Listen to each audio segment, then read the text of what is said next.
The truth about building a fulfilling career isn't finding your passion. It's actually the exact opposite.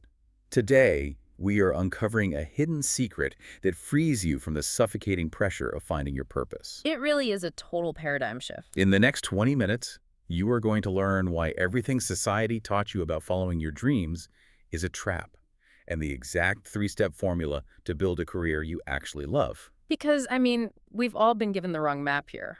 Exactly.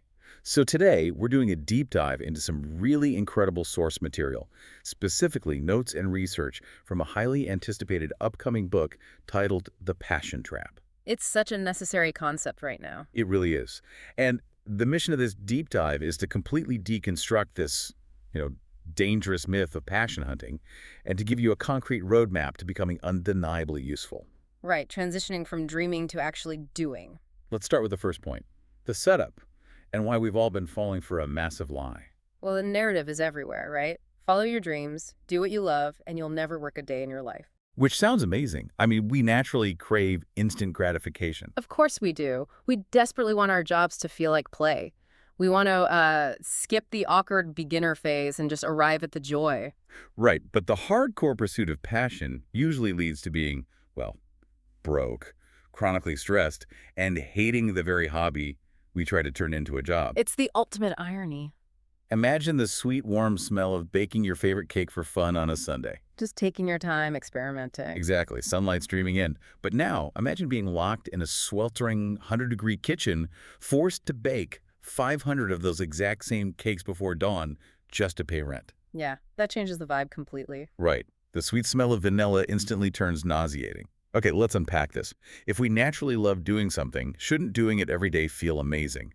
Why does the introduction of money and survival suddenly ruin the magic? What's fascinating here is that play, by definition, requires a total lack of stakes. When you bake that cake on a Sunday, there's no threat to your existence if it burns. But when you attach your rent and your survival to a passion, you fundamentally alter the neurological landscape. You're shifting the motivation entirely. Exactly. You replace the joy of discovery with the anxiety of instant gratification and financial pressure. Your brain stops seeing it as fun and starts seeing it as a survival threat. Wow. So the formula is basically passion plus pressure equals poison. That is exactly it. Passion plus pressure equals poison. Okay, that was the first point, the trap. Now let's move to the second point, the core shift. If we don't follow our passion, what exactly are we supposed to follow? You follow your skills. Here's the core flip from the research. Don't follow your passion. Let your passion follow your skill. Let your passion follow your skill. Right. Competence creates passion, not the other way around. Here's where it gets really interesting, though, because this feels completely backwards to what we were taught. Oh, completely backwards. Oh, it's like being told you have to run a marathon and, build all that grueling stamina before you're allowed to experience the runner's high. This raises an important question about how our brains actually process satisfaction. Right, because I know people who are highly competent but miserable. Yes, but the research shows that true, profound passion is a byproduct of mastery that gives you autonomy.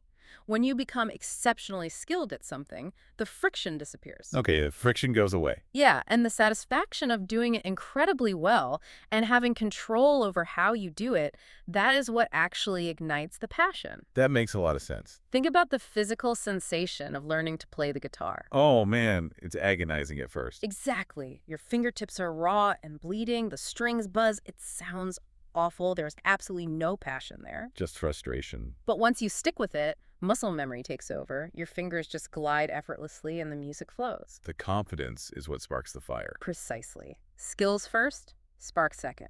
Skills first, spark second. I love that. Okay, let's quickly recap the two keys we just covered. The passion trap leads to burnout, and competence is the actual match that lights the fire. Yes. So how do we practically build this competence? Let's move to the third point, the core strategy.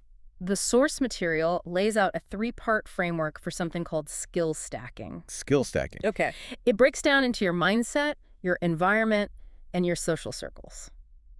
Let's start with mindset. What's the shift there? You have to strictly treat your 20s and 30s as a skill stacking phase, not a passion hunting phase. So what does this all mean for you and me? Are we just supposed to become boring, unfeeling robots stacking skills for a decade? Not at all. I mean, how do we avoid feeling like we're missing out while everyone else is supposedly chasing their dreams online? If we connect this to the bigger picture, it's about the intersections of skills. You don't have to be the best in the world at one thing. You just combine 2 or 3 ordinary skills to become rare. Oh, interesting. Like an average programmer who is also an above-average public speaker. That's a rare combo. Right. And that brings us to the environment pillar. You have to immediately unfollow hustle and passion influencers. Purge the feed. Exactly.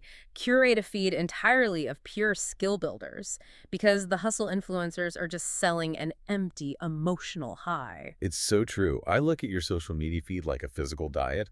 Consuming passion influencers is like eating a giant bowl of cotton candy. Yes. You get this instant, sugary rush of motivation, but it dissolves in seconds, leaving you starving. It's all sugar, no substance. But curating a feed of skill builders, watching an electrician wire a house or a writer structure a sentence, that's like eating protein. It takes longer to chew. Right, but it actually builds the muscle you need. Which naturally leads to the social pillar. You have to join a community of practitioners, not dreamers. Practitioners over dreamers. Always. Dreamers talk endlessly about the finish line, so every obstacle feels like a failure.